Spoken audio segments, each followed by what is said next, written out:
show, a gladiatorial circus, having all the trappings of legislative infamy, to be deprecated by all compos mentis homo sapiens. For those of us who have lived all our lives in parliament, it is a show of ignominy. It is a show of shame. And it is not something that should be condoned by all compos mentis homo sapiens in this time and age.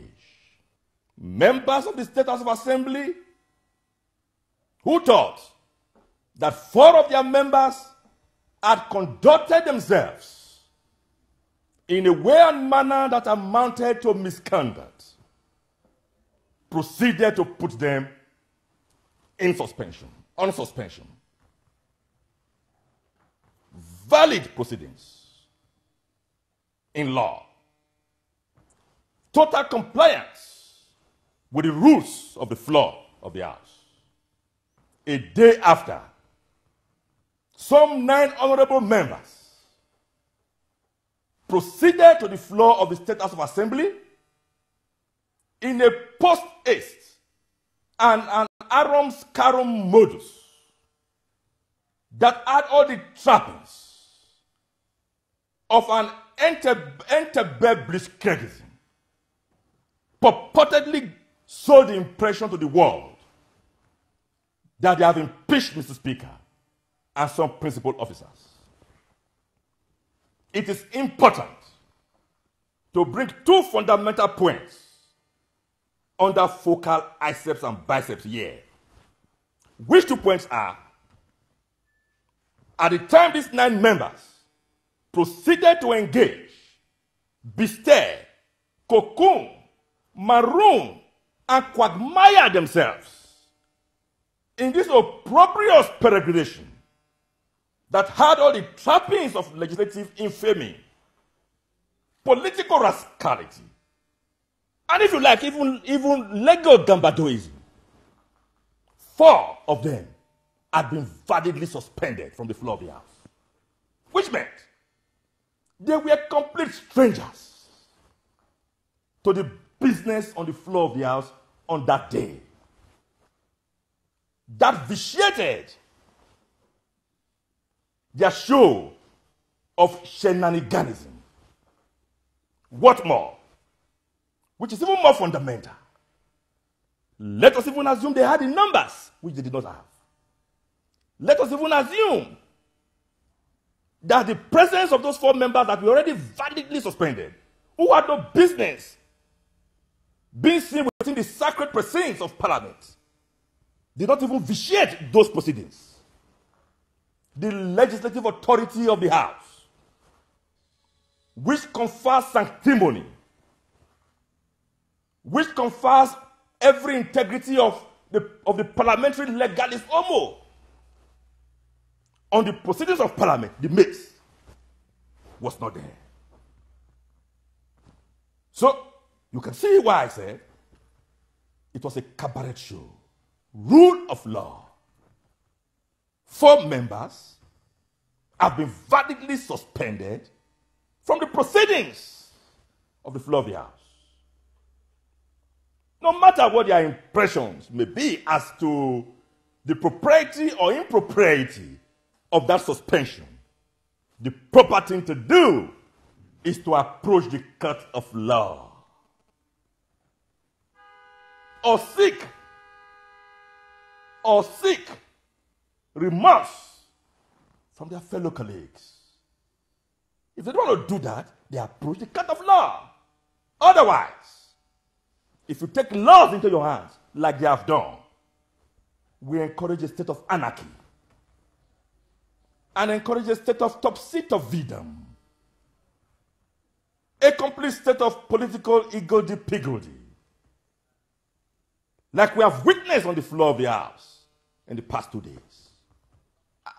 I have always subscribed to the school of thought which says that agreements and disagreements are the necessary ingredients that feeds, overhaul, titillate, titivate, and if you like, even masturbate the democratic contrivance or machinery, provided it is seen to be devoid of cranky ploys and political delinquence that goes to the solar plexus of the corporate existence of a nation state. It is the preponderant excrescence of the cranky ploys and political delinquencies that characterizes the interface, the dialectical interface between political parties, is what has become deleterious to our salubrious peregrination as a democratic state. And that in itself is not only unfortunate, it is sardonic, and it is lugubrious. It only shows that the Nigerian political class have learned nothing and forgotten nothing. That is basically because electioneering political jurisprudence is not ideologically directed and driven. If politics is about service, if politics is to be played pro bono publico, in the interest of the public, that is, it will not be characterized by political jobbery. It will not be characterized by political violence. It will not be characterized by atavistic and antediluvian proclivities. So long as the Nigerian political class, so long as their primus mobilus continue to be driven by stomach democracy and bread and butter politics, then we shall continue to gyrate in this vicious circle of political iconoclasticism. I really don't know why the situation in Kano is what is it today. I say so against the backdrop of the fact that the circumstances of the emergence of the Emir of Kano, Sanusi, Lamido Sanusi, is a very clear one. The rules for its emergence is quite diaphanous. Diaphanous to the extent that the kingmakers of the Kano Emirate, in consultation with the executive governor of Kano State, is seized with the constitutional onus probandi to proclaim a new emir. And as far as I am concerned and as far as I know, that has been done. That has been done.